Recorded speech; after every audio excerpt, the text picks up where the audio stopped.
Bonjour et bienvenue sur Histoire de Dubaï, le podcast qui a pour objectif de lever les clichés qui circulent sur la cité-État. Si le podcast vous plaît, je n'aurai qu'une toute petite demande à vous faire. Mettez un commentaire et 5 étoiles sur l'appli de podcast avec laquelle vous m'écoutez. Un petit geste qui est énorme pour moi. Aujourd'hui, je suis avec Meral, cofondatrice de Dreamshoot Dubaï. Hello. Hello. Bon, je suis contente d'être avec toi aujourd'hui malgré tes péripéties. Moi aussi, mais j'ai cru que j'allais jamais arriver en fait. Tu m'as même pas dit où t'étais garée du coup. Là, au moins, je sais que je suis garée, la voiture est à l'ombre. Par contre, j'angoisse déjà à l'idée de devoir marcher de l'immeuble jusqu'au parking. Il faut que tu reprennes un taxi. Un autre challenge. Oui, parce que ceux qui nous écoutent et qui ne sont pas de Dubaï, c'est quand même une galère pour se garer, pour circuler et avec la chaleur quand même en ce moment. Aujourd'hui, si je t'ai invité sur le podcast, déjà merci beaucoup d'avoir accepté mon invitation. Merci à toi. C'est pour parler de toi. De ton parcours, de ton arrivée à Dubaï et de ton business qui a l'air de pas mal fonctionner. Donc c'est chouette. Dreamshoot Dubaï, j'espère que je prononce bien. C'est ça. Qui propose des photoshoots, des activités dans le désert et ailleurs. Exactement. Tout d'abord, est-ce que tu peux commencer par te présenter ? Oui, alors, je suis Meral. Je suis très contente de pouvoir le prononcer correctement depuis que j'habite à Dubaï. Mais depuis toujours, on m'a toujours appelée Meral parce que je suis née en France. J'ai grandi en France. Je suis d'origine turque. J'ai bientôt 33 ans, même si âge ressenti 23. J'habite à Dubaï depuis maintenant 2 ans. En famille et je suis la maman de petits jumeaux qui vont bientôt fêter leurs 5 ans. Waouh, des petits jumeaux qui sont nés à Dubaï ou pas ? Non. Du coup, ils sont nés à Paris et ils ont eu aussi une belle histoire. Ce sont des grands prématurés donc, qui ont une histoire de vie assez forte et voilà, qui ont chamboulé ma vie depuis leur arrivée. Et voilà, dont je suis ravie et fière.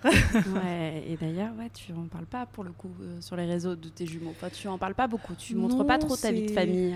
Complètement, voilà. Ouais. C'est plus par choix de préserver une certaine intimité pour pouvoir quand même faire la différence entre les personnes qui font partie de ma vie et ceux qui n'en font pas partie. Et aussi, tout simplement parce que voilà, mes enfants, mes petits trésors, j'ai envie qu'ils puissent mener une vie la plus simple et la plus enfantine possible, loin des réseaux et des écrans. Et je comprends tout à fait. Et d'ailleurs, rien à voir, mais hier, j'entendais une fille qui témoignait sur le fait de ne pas partager les visages de ses enfants sur les réseaux. Et je suis totalement en phase. Et j'ai vraiment peur des dégâts des réseaux sur la génération là, exposée. Mais bon, bref, c'est totalement un autre débat. Dans quel contexte et quand tu es arrivée à Dubaï ? Alors, je suis donc mon métier principal, c'est responsable RH et donc j'exerce dans la fonction RH depuis maintenant une bonne dizaine d'années. J'étais responsable RH chez L'Oréal dans les centres de recherche à Paris et ensuite j'ai eu une opportunité ici en interne d'avoir un move international et donc c'est comme ça que j'ai été mutée en quelque sorte. Donc à l'époque, voilà, j'étais dans cette boîte. On a déménagé de cette manière en avril 2019 et donc quelques mois plus tard, j'ai changé d'entreprise. J'ai eu une autre opportunité professionnelle, toujours chez un des géants de la cosmétique. Pareil que je ne nomme quasiment jamais, pareil, pour préserver une certaine intimité et aussi par déontologie. Et donc c'est comme ça que notre histoire à Dubaï a commencé, notre aventure émirienne. C'était nos débuts et maintenant ça fait déjà 2 ans. On me disait qu'à Dubaï le temps file à une vitesse éclair. J'y croyais, mais maintenant je vois très bien de quoi on me parlait. Ah ouais, non mais c'est vrai, le temps on le voit pas passer, on est hyper occupé, on est tout le temps à 100 à l'heure et du coup, quand tu as eu cette opportunité, ton mari, il t'a suivi sans mal ? Alors oui, et c'est une bonne transition parce que mon mari, il était un peu angoissé à l'idée de devoir quitter son travail et prioriser ma carrière. Mais il était également conscient que c'était une opportunité qui n'arrivait pas tous les jours, que beaucoup de personnes rêvaient d'avoir cette opportunité.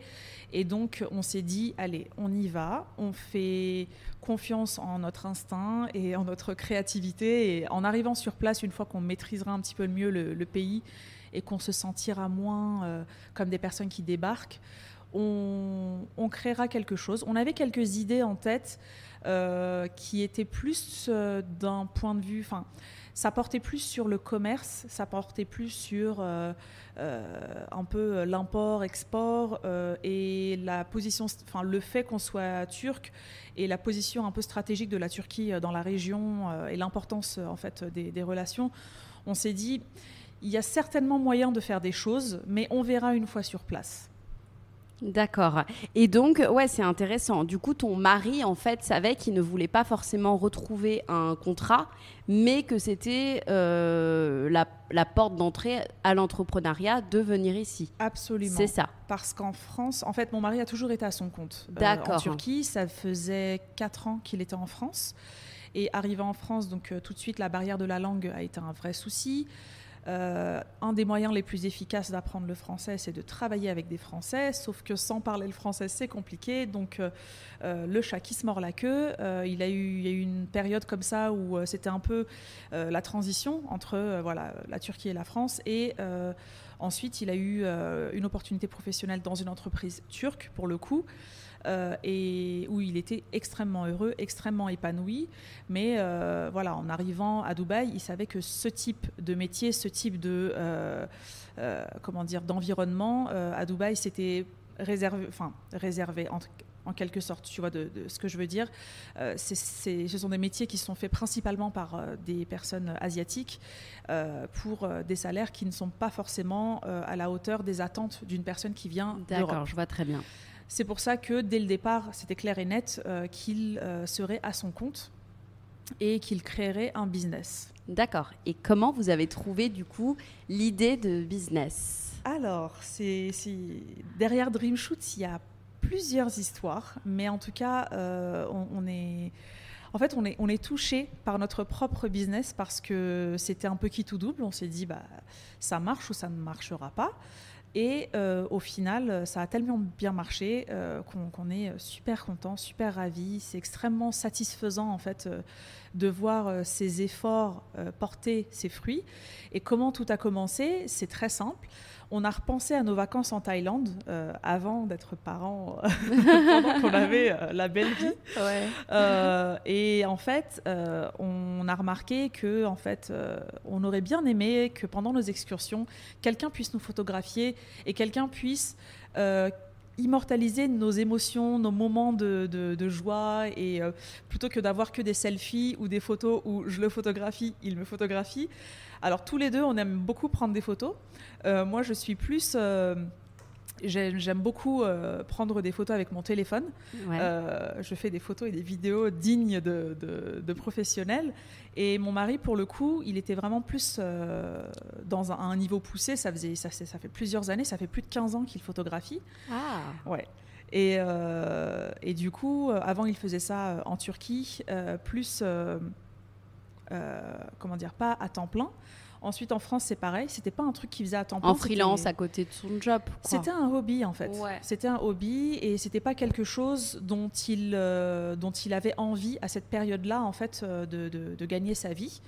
Et donc, arrivé à Dubaï, on s'est dit qu'il y avait une vraie opportunité parce qu'il y a 2 ans, en fait, la photographie touristique chez les Français, donc qui s'adresse aux touristes français, n'était pas très développée.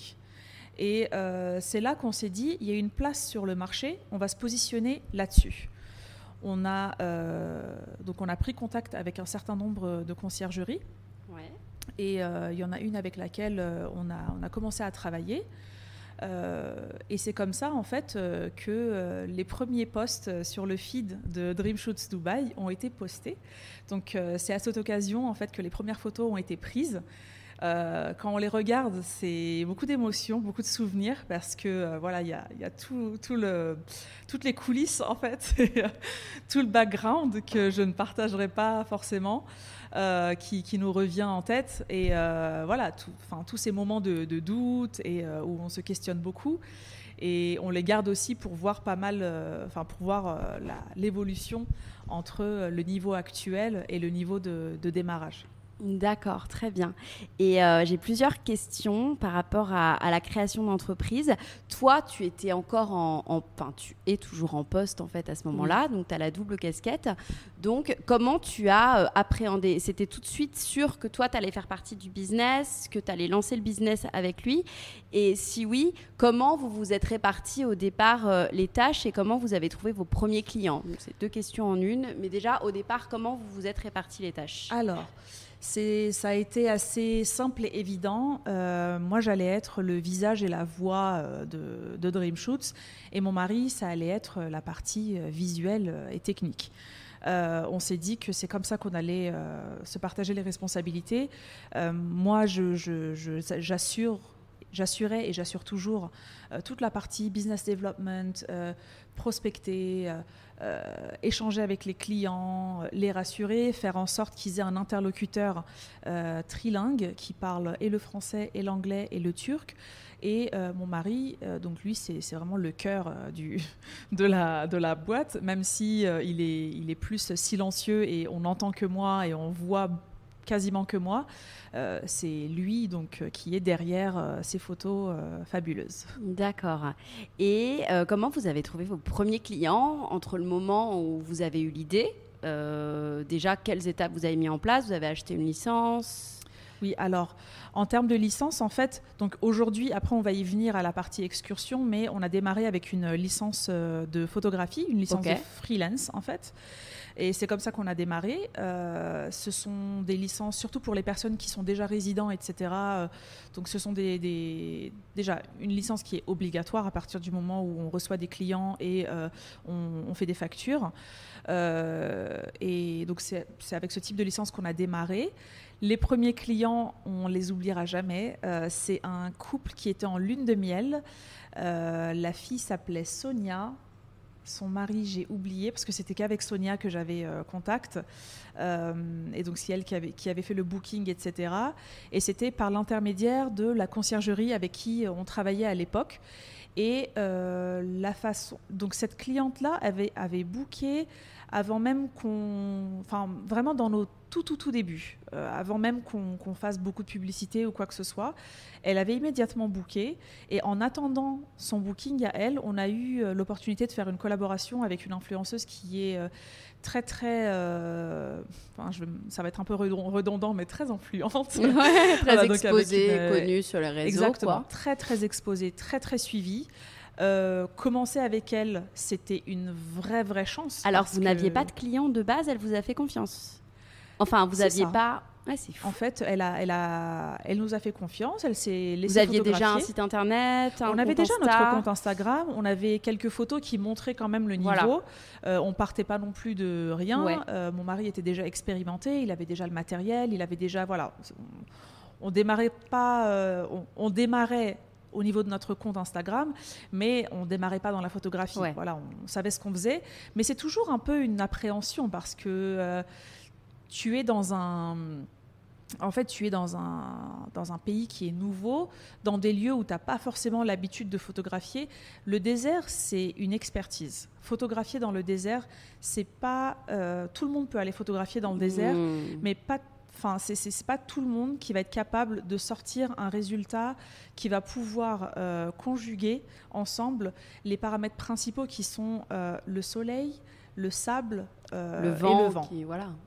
Il y a une luminosité qui est tout simplement hors norme dans le désert.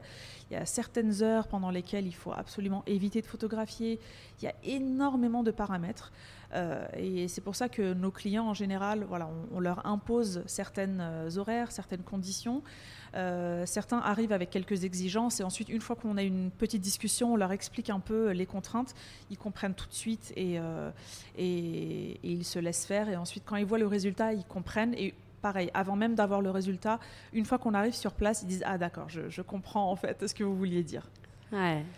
Donc voilà, c'était un challenge qu'on a relevé. Elle nous a fait confiance, elle a eu raison. Elle nous a fait une publicité qui a été extrêmement efficace. On peut donner le nom ou tu préfères garder cette personne Il vaut mieux que, d'accord, t'as pas. Il vaut mieux que ça reste dans le passé. Ouais. De toute façon, on peut retrouver sur le compte Instagram, j'imagine, pour ceux qui sont intéressés. Voilà, les photos. Ça va être vraiment tout en bas de notre Instagram. Je ne sais pas si elles y sont encore, parce qu'on met à jour régulièrement par souci d'harmonie sur notre feed. Mais en toute honnêteté, je ne suis même pas sûre si les photos sont encore là-bas ou pas. Voilà, il suffit d'aller regarder. Pas de souci. Et vous avez décidé, au bout de combien de temps, de vous diversifier sur vos activités et de proposer plusieurs types de shooting? Pardon. Alors, c'était au bout d'un an. Au bout d'un an, si tu veux, on a commencé en septembre-octobre 2019, quelques mois après notre arrivée à Dubaï. Ensuite, l'activité battait son plein, les bookings, on s'en sortait plus, etc. Enfin, vraiment, tout allait très bien, jusqu'à ce que la pandémie arrive et mette un frein, mette même un stop, tout simplement, à notre activité. Comme toutes les personnes qui travaillent dans le tourisme, c'est là que ma double casquette de salariée et entrepreneuse a démontré son efficacité, on va dire, parce que évidemment la stabilité financière, ça n'a pas de prix. Donc à ce moment-là, il y a eu une longue période de pause, comme toutes les personnes qui font du tourisme. Et pendant ce temps-là, en fait, on a pas mal réfléchi à comment on pourrait nous diversifier. On travaillait déjà avec une conciergerie à l'époque, mais on s'est rendu compte qu'en étant indépendant quand même, on s'est rendu compte qu'on n'était jamais mieux servi que par soi-même. Et on s'est dit qu'en étant 100% indépendant sur les deux parties, et la photographie et le tourisme, on serait complètement libre et on aurait donc le contrôle total sur notre clientèle.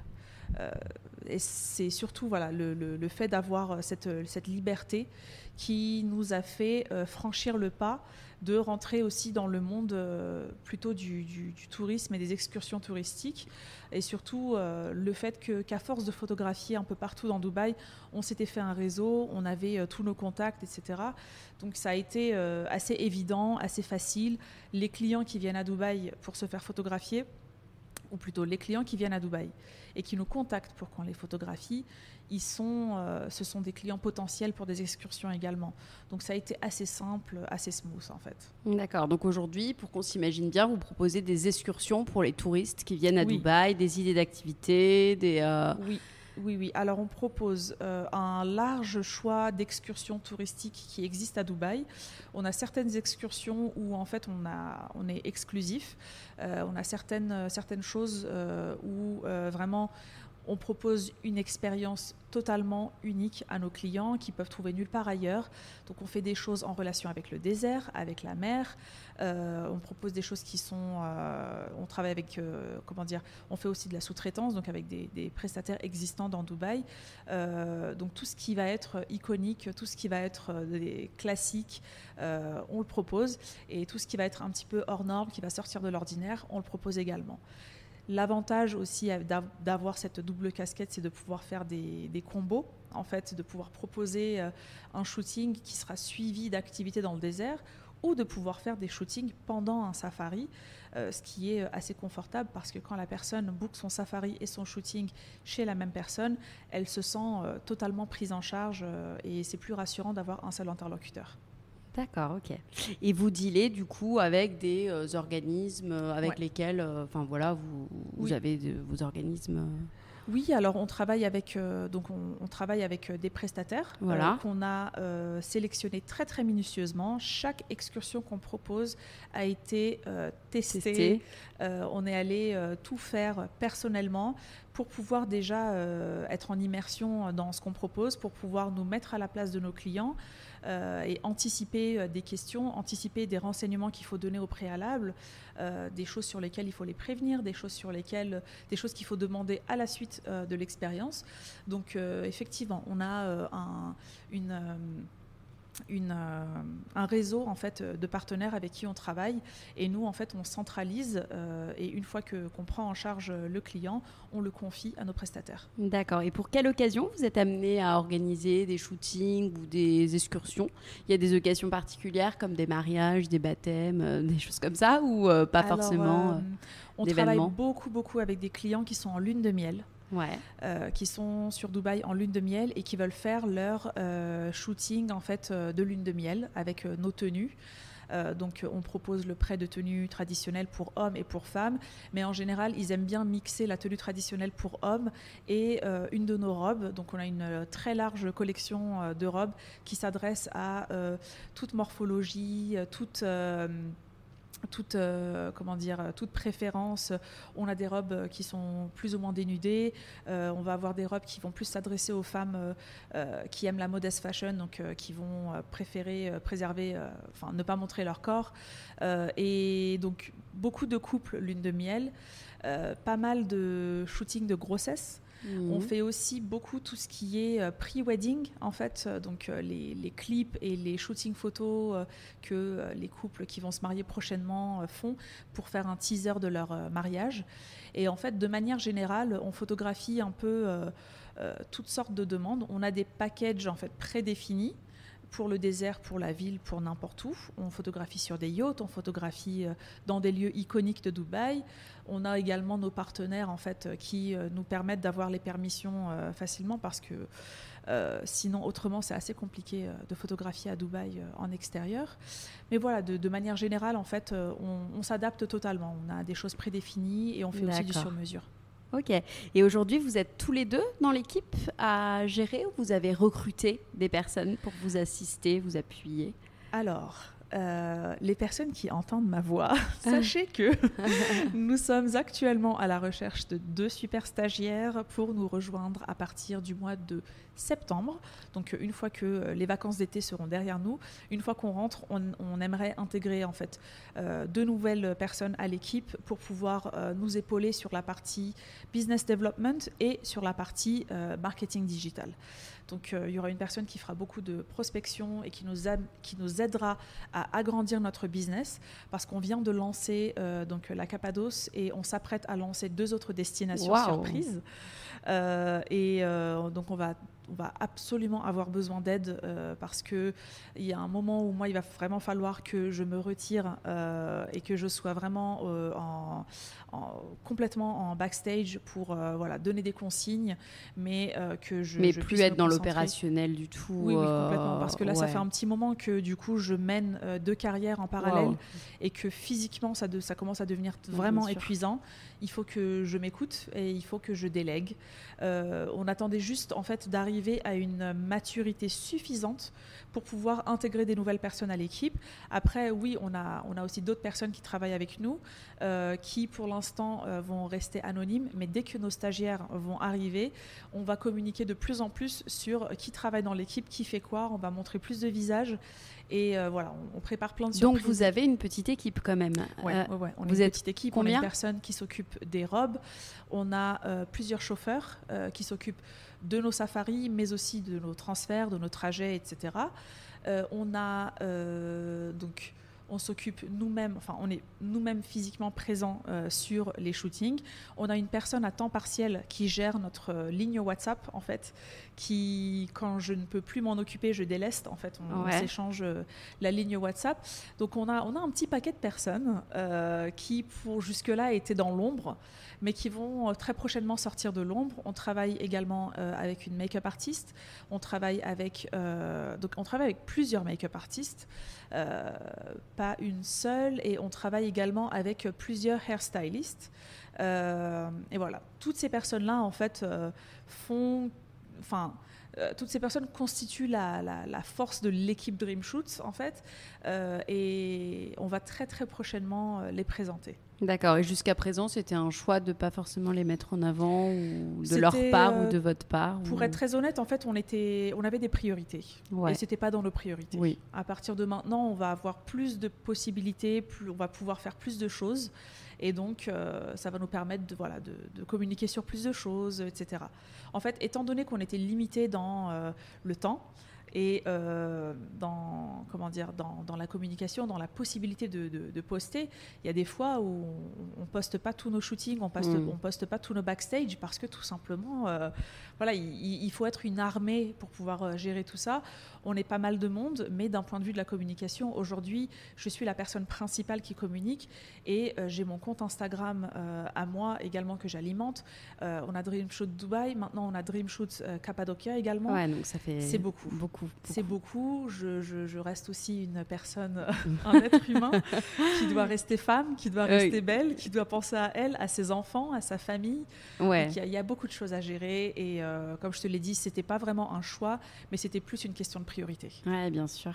Et comment tu vois la concurrence justement, peut-être bien parce que ça vous décharge aussi des touristes. Comment tu vois la concurrence pour ne pas les citer? Voilà, il y a des gros organismes d'excursion. Alors, mon époux et moi, on a une mentalité qui consiste en fait, tracer notre propre chemin et se concentrer sur notre business, notre stratégie, notre clientèle, avoir notre propre signature et notre authenticité qui va faire que nos clients seront fiers de faire leur shooting avec nous. Aujourd'hui, en fait, on a notre stratégie marketing à nous. On part du principe que le soleil se lève pour tout le monde à Dubaï. Il y a des clients pour tout le monde. La photographie, c'est un art. C'est un art qui est très personnalisé. Chaque photographe a sa touche, chaque photographe a son style. Je vais me répéter, mais chaque business a sa propre stratégie et ses propres méthodologies, sa propre façon de faire et de gérer ses clients. Donc, écoute, on est concentré sur nous-mêmes et on travaille chaque jour pour être une meilleure version de nous-mêmes. Donc, si tu veux, la concurrence ou certains confrères, je leur souhaite de la réussite. D'accord. Comment tu vois, toi, l'arrivée des influenceurs et tout ce qu'on peut dire au sujet des influenceurs à Dubaï? Je sais que tu as eu l'occasion de shooter avec des personnes qu'on peut appeler des influenceurs, qui ont des grosses communautés. Toi, est-ce que tu penses que pour ton business, c'est une aubaine ou pas? Alors, comme je te le disais précédemment, en fait, on a, comme chaque business, en fait, on a une stratégie marketing et des priorités. On refuse énormément de demandes de collaboration par manque de temps. Je suis assez fière de le dire, mais on a tellement de clients que c'est compliqué en fait d'aller faire des shootings de collaboration. Maintenant, évidemment qu'on ne les refuse pas tous. Certains sont des opportunités, d'autres sont de la perte de temps. Heureusement qu'aujourd'hui, on a un background et une expertise, une certaine connaissance en fait du marketing digital et du marketing d'influence qui nous permet de savoir assez facilement quelle collaboration sera fructueuse et sera une aubaine et quelle collaboration sera une perte de temps et donnera pas l'image qu'on a envie de donner de Dream Shoots. Aujourd'hui, on n'a pas de regrets par rapport à des choix qu'on a pu faire d'un point de vue des collaborations. Dans nos débuts, en fait, on a accepté beaucoup de collaborations et c'est aussi par expérience en fait qu'on a appris à être beaucoup plus sélectif. Aujourd'hui, on est extrêmement picky. On a un calendrier marketing et les choses sont planifiées. Il y a une stratégie en place et les choses sont faites en lien avec une certaine stratégie, avec un certain timing stratégique. Donc, écoute, il y a beaucoup d'influenceurs. Il y en a qui vont être très rentables d'un point de vue d'investissement, retour sur investissement. Il y en a avec qui c'est clairement une perte de temps. Et d'un point de vue de l'image qu'on a envie de donner, c'est pas des personnes qu'on a envie de poster sur notre feed. Donc voilà comment s'oriente notre choix et notre vision du marketing d'influence. D'accord, c'est très honnête. Il y a un élément que j'ai oublié d'ajouter. Tu sais, quand on parlait d'être plusieurs sur le marché, etc. Ouais. Il y a un truc important qu'il faut que je glisse. Aujourd'hui, il y a plusieurs prestataires francophones qui proposent des shootings avec des longues robes dans le désert et ailleurs. Des robes volantes, quoi. Comme c'est ça ce qu'on appelle des flying dress. Et donc, nous partageons un peu. On a une clientèle, nous, très diversifiée, très internationale. On a beaucoup de clients US, on a beaucoup de clients qui viennent d'autres pays d'Europe. On a beaucoup, grâce à Dubaï à la Turque, on a une grosse communauté en fait sur Dubaï à la Turque qui nous suit. Et donc les Turcs de France et les Turcs d'Europe, en fait, en général, s'orientent vers nous parce qu'on est un peuple extrêmement communautaire. Et donc, voilà, ils ont tendance à automatiquement venir chez nous. Une nouveauté sur laquelle on n'a pas forcément communiqué parce que, en fait, voilà, il a été convenu qu'on communique de manière très très limitée là-dessus. Mais voilà, j'ai pas de problème à en parler à la communauté française, en fait, parce que ça ne crée pas forcément de conflit d'intérêts, mais sur Dream Shoots, on n'en parle pas. Mais donc Santorini Dress, en fait, qui est l'équipe de photographes à Santorin, en Grèce, qui a un peu initié ce concept et dont se sont inspirées beaucoup de personnes, dont nous d'ailleurs, parce qu'avant nous, il y avait pas mal de personnes qui faisaient ça sur Dubaï, en fait, beaucoup de photographes russes, en fait, qui font ça depuis plusieurs années d'ailleurs. C'est pas quelque chose qui est nouveau, ça existe à Dubaï depuis plusieurs années. En fait, et ces personnes-là s'étaient inspirées de Santorini Dress. Oui, complètement. Oui, oui. Et par contre, il y avait personne qui s'adressait aux Français. Et donc, quand on a décidé de faire ça, ça a été un vrai phénomène de mode auprès des touristes français. Et donc, le confinement et toutes les restrictions ont fait que beaucoup de Français sont venus à Dubaï. Beaucoup de Français ont tenté l'expérience, en ont parlé sur les réseaux. Et voilà, c'est comme ça que la chose est devenue un vrai trend. Mais il y a une chose dont on est assez fiers. En fait, nous, Santorini Dress, leur shooting, on a toujours adoré leur style. Et il y a un certain temps, il y a quelques mois, ils nous ont contactés parce qu'ils étaient à la recherche d'une équipe sur qui ils pouvaient compter sur Dubaï. Et après avoir passé au peigne fin notre matériel, nos équipements, nos shootings, ils nous ont demandé de leur présenter des shootings du premier clic jusqu'au dernier clic, sans retouche, pour pouvoir voir vraiment le nombre de photos qu'on prend par shooting, tout le déroulé, le nombre de photos retouchables, entre guillemets, donc les photos potables qui peuvent être potentiellement sélectionnées. Donc ils ont décidé de mettre en place un contrat avec nous, et donc on est leur sous-traitant de Dubaï. Génial. Et c'est vraiment génial, c'est une vraie fierté en fait. Donc c'est vraiment quelque chose dont on ne parle pas trop sur les réseaux pour justement éviter que leurs clients nous contactent en direct. C'est pas le but. Mais voilà, c'est un petit secret qu'on cache, qu'on garde depuis un certain temps. Aujourd'hui, pour que l'on s'imagine un peu ton travail, quel est concrètement ton quotidien ? Donc, entre ton boulot, salarié, et Dreamshot. Alors, je me lève très très tôt. Je me lève entre 6h30 et 7h le matin, plutôt 6h, 6h30. Et ça commence avec préparer mes enfants pour l'école, les déposer à l'école, rentrer à la maison, me prendre 1h, 1h30 pour un peu voir ce qui se passe sur les réseaux, poster du contenu, répondre aux messages que je reçois la nuit, parce que nos lignes WhatsApp, on a 4-5 messageries à gérer, et donc je m'occupe des messages en tout début de matinée. Ensuite, sur les coups de 9h, je vais me connecter pour commencer ma journée de RH. Et donc pendant toute la journée, je vais essayer de me déconnecter des réseaux, même si ce n'est pas trop possible. Parfois, pendant une réunion où je ne vais pas être contributeur actif, je vais en profiter pour poster quelques trucs, pour répondre à des messages, pour réagir à des stories, pour envoyer des petits messages à mes copines, pour rigoler un petit coup. Et ensuite, hop, je reviens sur mes responsabilités. Après, en fin de journée, en général, pareil, je poste un peu. J'essaye de garder Dubaï à la Turque toujours actif, parce qu'en fait, là-bas, il y a une vraie communauté que j'anime. Et d'ailleurs, pareil, je ne pensais pas qu'en l'espace d'un an, j'aurais autant de followers, autant de vues, autant de demandes de collaboration. Aujourd'hui, je suis arrivée à un stade où je me fais payer pour mes collaborations. Enfin, c'est que vraiment, les choses portent leurs fruits. Donc voilà, j'ai mes heures corporate. En dehors de mes heures corporate, je suis constamment connectée. Et donc le soir, après me déconnecter du travail, je fais en parallèle un peu de réseau, un peu de Dream Shoots, un peu de WhatsApp.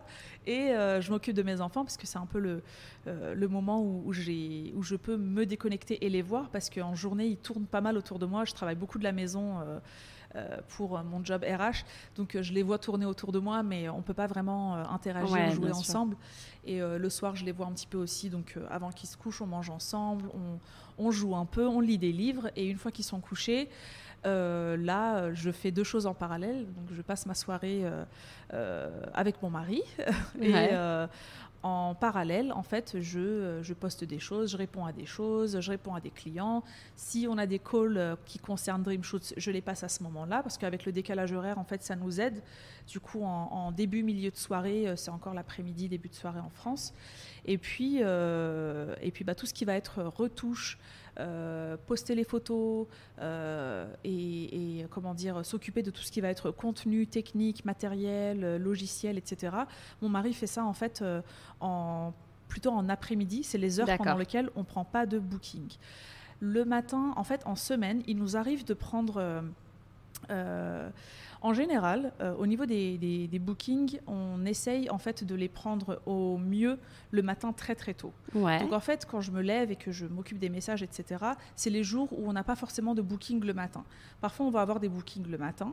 On essaye de mettre tous nos bookings en fin de semaine pour que ça soit moins contraignant pour moi. Après, il nous arrive d'en prendre en semaine également. Il nous arrive d'en prendre en toute fin de journée, début de soirée. Quand on a des choses, des bookings en soirée, on les gère également. Et voilà, c'est comme ça que ça fonctionne. Mais du coup, tu te déplaces sur les bookings Alors oui, le week-end, je me déplace systématiquement. En semaine, je me déplace quasi systématiquement, mais uniquement si ce sont des bookings du matin. De toute façon, c'est quelque chose qu'on impose à nos clients parce qu'autrement, c'est très compliqué. Avec la chaleur et la luminosité. Elle n'est pas bonne. Quand le soleil il est trop haut, on n'arrive pas à sortir en fait, les photos qu'on a envie de faire. Et donc, à partir du moment où ça se passe en dehors de mes horaires de travail, en fait, j'arrive à tout faire rentrer. Comme je te l'ai dit un peu au début, ça commence physiquement à être compliqué parce qu'il y a de plus en plus de boulot, ça commence à devenir vraiment pas gérable. Donc là, on est en train, petit à petit, comme je t'ai dit, agrandir l'équipe pour pouvoir vraiment que moi, je me concentre uniquement sur ce qui va être le plus important. Après, aujourd'hui, ce qui rend DreamShoots unique, c'est la présence de mon mari, donc Tuğrul, et moi-même. Si demain, en fait, c'est quelqu'un d'autre qui prend nos photos, chose sur laquelle on travaille aussi. Enfin, à un moment donné, on va être contraint d'agrandir l'équipe. Donc, on recrute aussi activement d'autres photographes pour pouvoir nous rejoindre. Mais c'est des choses qu'on partagera en toute transparence avec nos collègues. C'est des personnes qu'on va former. Et en parlant de formation, encore un projet, donc c'est d'ici octobre, donc septembre-octobre, mais plutôt octobre, en fait, on a l'Académie DreamShoots aussi, qu'on est en train de mettre en place. Donc on va organiser des workshops. Pour former des personnes à la photo. Former des personnes aux méthodes de DreamShoots. Et c'est pour ça que ça va être plutôt des personnes qui sont déjà photographes, qui photographient déjà, qui ont l'habitude, qui savent ce que c'est que de photographier dans le désert. Donc on va les initier un peu à nos méthodes, à nos techniques. Et donc ça répond aussi un petit peu à ta question au sujet de la concurrence. Ces personnes-là seront des potentiels concurrents, mais on est devenu une marque. En fait, on a notre signature et à partir de là, c'est avec plaisir en fait qu'on forme d'autres personnes, quitte à ce qu'ils deviennent demain, quitte à ce qu'ils proposent les mêmes prestations que nous. Ça nous fait absolument pas peur. À partir du moment où tu es sûr de toi, où tu ne te sens pas menacé, où tu es complètement self-confident, il n'y a pas à avoir peur de concurrents ou de potentiels concurrents. Complètement. Aujourd'hui, j'ai l'impression que tu en as beaucoup, mais si tu pouvais me citer une victoire de cette aventure entrepreneuriale et peut-être un défi ou un échec peut-être que vous auriez eu à surmonter.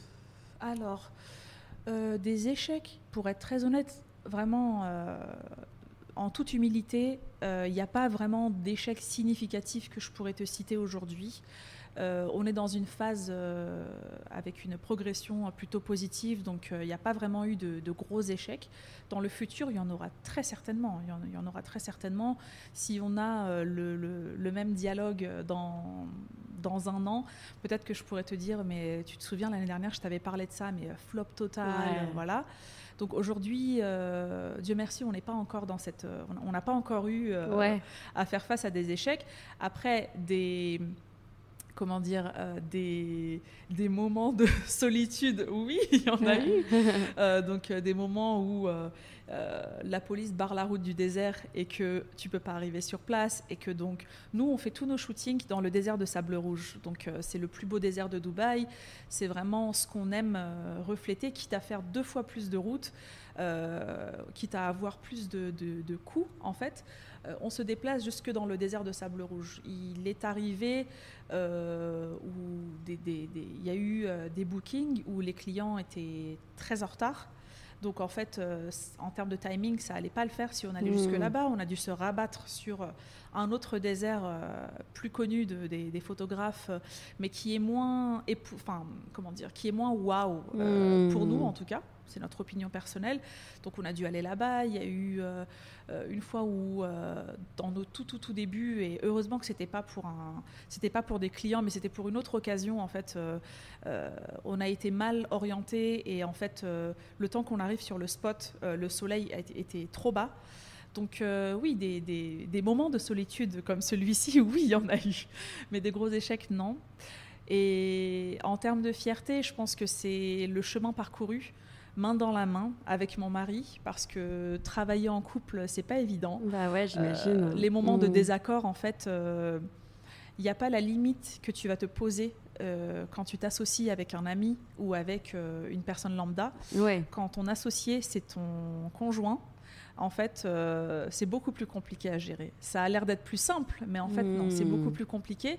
Mais par contre, d'un point de vue de notre synergie pendant les shootings, il n'y a rien à dire. Enfin, je peux te montrer des photos de backstage où tu nous vois en train de nous passer les... Enfin, on est très, très synchronisés. On se connaît par cœur. Il suffit qu'on se regarde, qu'on sait ce que l'autre demande. Maintenant, on n'a même plus besoin de se parler pendant les shootings. Tout est hyper smooth. Voilà. Super. Et toi, ton objectif à terme, c'est donc de rester dans ton boulot et de te désengager peu à peu de Dreamshot, ou au contraire de consacrer à Dreamshot? Alors, tu sais, dans la région, la sécurité de l'emploi, c'est pas comme en Europe. En fait, et surtout en étant RH, je le dis sans aucun tabou et en vraie connaissance de cause, aujourd'hui, personne n'est à l'abri. Donc, il y a énormément de restructuration à répétition dans les entreprises. Et donc, si je me concentre à temps plein à Dreamshoots demain, ce serait dans deux scénarios. Le premier, c'est si en fait, je décide de complètement abandonner le milieu corporate et de me concentrer à 100% dans l'aventure entrepreneuriale avec tous les risques que ça représente. La deuxième possibilité, c'est que Dieu m'en préserve en cas de perte d'emploi. Tant que ce n'est pas le cas, j'ai pas vraiment de trajectoire extrêmement claire. Ce qui est certain, c'est qu'on veut grossir Dreamshoots le plus possible. Donc on recrutera et on continuera de recruter pour pouvoir renforcer l'équipe, pour que moi je puisse faire le moins de choses possible et que ce soit d'autres personnes qui travaillent sous notre responsabilité qui nous aident. Et en parallèle, le truc, c'est que j'aime tellement mon métier RH aussi qu'aujourd'hui, je ne suis pas prête à m'en détacher, en fait. Donc, pour le moment, je préfère me concentrer aussi sur ma carrière et mener les deux en même temps. Il y a des moments où je me dédouble, où vraiment, je me dédouble véritablement. Mais tant que je peux gérer comme ça, je continue de gérer comme ça. Et puis, on verra. Et si je comprends bien, tu n'as pas de moment off, en fait. À part des petits moments avec tes enfants, c'est ça. Après, t'as du mal à déconnecter. On a des choses sur lesquelles on ne fait pas de sacrifice, en fait. C'est-à-dire qu'il y a des moments de nos enfants qui sont clés, les déposer le matin à l'école, les récupérer de l'école. Il y a des moments de la journée aussi, pareil, sur lesquels, sauf grosse exception, en fait, sur lesquels, en fait, pour nous, c'est très important. Parce qu'on ne peut pas négliger nos enfants, en fait. On ne veut pas que tout ça soit au détriment de notre vie de famille. Après, par rapport à notre couple, étant donné qu'on est 24 heures sur 24 fourrés ensemble. Là-dessus, voilà, on ressent pas on se dit pas, voilà, on n'a aucun moment off. On prend des vacances, on se fait des staycations, on se fait beaucoup de restos, beaucoup de sorties, voilà. Et puis, on est associés, donc j'ai envie de te dire. Ouais, c'est ça. C'est ça. On va finir par des petites questions sur Dubaï. Est-ce que tu pourrais me citer un souvenir marquant à Dubaï ? Un souvenir marquant. J'imagine qu'il y en a plein. Alors, en fait, il y en a tellement. Pour être honnête, ça va être très compliqué, mais je pense que c'était le jour où on est arrivé. Ouais, le jour où on est arrivé, dans les anecdotes marrantes, on était logés donc en appart-hôtel par mon entreprise et c'était nos premières heures à Dubaï. On avait juste fait une sieste pour récupérer un peu avec les enfants et tout. Et après, on allait récupérer notre voiture de location. Elle était du côté de City Walk. Et en fait, on était vraiment novices. Là, quand j'y repense, j'ai limite pitié de nous. On y est allé Comment on y est allé ?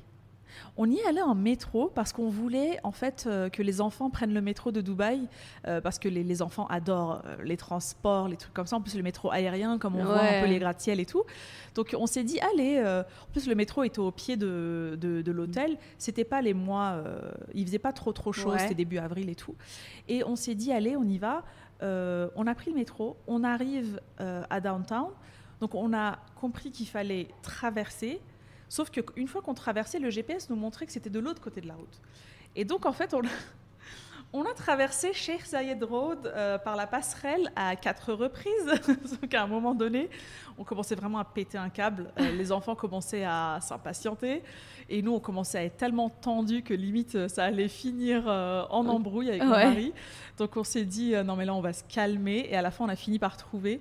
Ça, c'était un des trucs où vraiment, on s'est senti tellement nouveau dans le pays, tellement débile. On connaissait rien. Il y a tellement de trucs qu'on ne connaît pas au début. Mais maintenant, c'est les yeux fermés, en fait. Tous ces trucs-là, voilà. Ça, mais au début, c'est compliqué un peu, je trouve, d'arriver à Dubaï et aucun repère. C'est hyper différent de l'Europe. Enfin, si tu avais ce que tu aimes et ce que tu aimes moins à Dubaï. Alors, ce que j'aime à Dubaï, c'est que tu te sens constamment en vacances, en fait.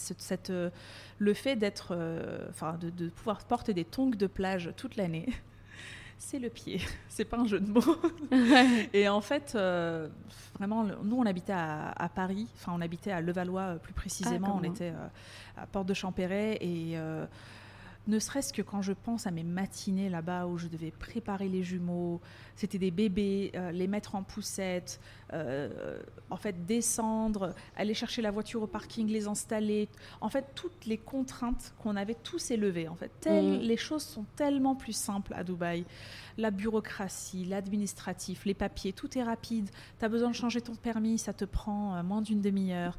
Tu as besoin de faire ci, tu as des applications pour tout, tu te fais tout livrer.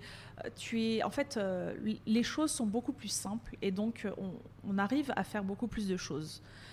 En France, le soir, on était très contents d'avoir réussi. En fait, c'était Jumanji. C'était vraiment tous les jours une épreuve Koh-Lanta, quoi, de rentrer à la maison sous la pluie. J'oublierai jamais des fois où j'ai dû traverser le Valois à pied. Bon, c'est petit, mais il y en avait quand même pour un bon quart d'heure entre chez moi et la crèche, avec une poussette double dans les trottoirs remplis de crottes de chiens et de pipi.